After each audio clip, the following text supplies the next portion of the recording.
All right, guys, welcome back to another video. Happy holidays. I'm out here spending a few days visiting some friends out here in Boston, and figured I would give you guys an update on my experience with this Pixel Fold device. So there's going to be some good things, some bad things. Just don't shoot the messenger. But let's get right into it. So things that I've been enjoying about this device so far: the outer display, definitely a really good screen aspect ratio. I feel like the experience is better with a wider display instead of like the taller, narrow display that Samsung offers. Even though I can see where that could be more beneficial for one-handed use in certain situations, as opposed to this one being wider, some could argue is even more of a stretch. But my experience so far, I really like the outer display. But that is not the main point of this device, because it is a fold, so you should be able to open it up and really just enjoy this inner display, which I have been. This crease and the fact that it doesn't fold flat, you can flex a little bit. I know some people, including myself, are hesitant to want to really stretch this thing out. I definitely don't want to damage it, but you kind of get used to this crease in the middle there and the way that the hinge will flex a little bit. So no concerns there. The bezels don't bother me. I think they are necessary to hold on to a device. So, you know, when people say like, oh, the bezels are too thick, too wide or whatnot, it doesn't really hinder my experience. The cameras have been absolutely great on this device, so no complaints there as well. And the only thing that's really picking up a lot of fingerprints is really the hinge, which I do like the hinge on here. It helps the device fold really flat and gives you a nice compact unit here. So cameras have been great. I don't do a whole lot of photography, you know, and camera tests and all that stuff. I'll leave that to the experts, but I will say that if you like you know, previous Pixel cameras, you'll love this one as well. So that's been great. Now, the things that are not so great, and again, don't kill the messenger. Battery life, standby time is not that good on this device based on my experience so far. So I've noticed it twice where I saw the device drop overnight from 75 down to 70, with me, you know, taking a few hours of shut eye.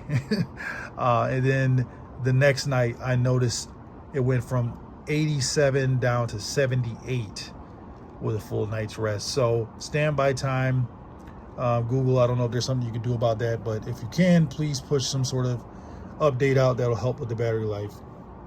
Speakers on this device are just okay, so I will say that. I'm not going to bash the speakers. I just expected a little more of a full quality speaker, especially for the price point. So the speakers are just okay in my opinion. A lot of people are just going to use an external Bluetooth speakers or whatnot, so maybe that's not a huge deal to you guys. I don't like the placement of the power button and the volume rocker here. I tend to hit the volume when I'm trying to hit the power, you know, like trying to turn the device on or off, things like that. Or during gaming, I just feel like this volume rocker is so low too. I tend to hit that once you're getting into some intense gaming. So maybe once I get a case, that's going to kind of help with that. Maybe it'll add like a little bumper there to keep me from really squeezing onto the volume. But just the placement, I'm not a big fan of. RAM management has not been the best on this device, I will say that.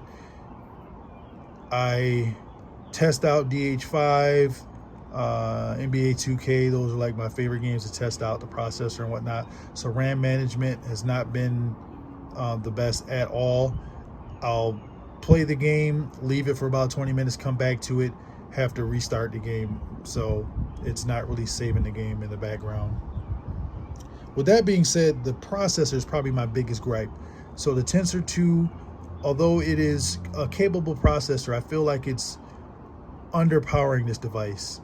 It's not future-proofing this device for $1,800. There was a lot of drop frames when I did my DH5 and 2K20 test. So that's kind of disappointing, especially since the same frame drops. I can get that on my older Samsung Note 20 device that I just been playing with recently. That one, they kind of tend to drop the frames around the same point in the game, like when I'm using certain weapons, if that makes sense, without actually showing you guys the game.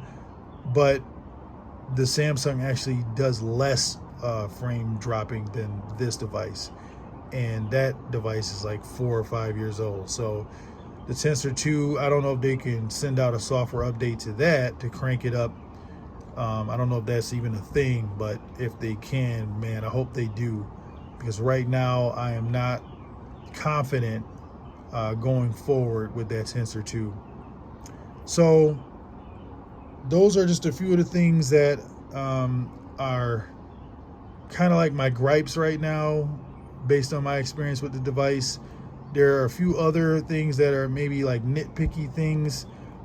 To me, the displays on Pixel phones, period, in my opinion, have been pretty dim, and this one is no different.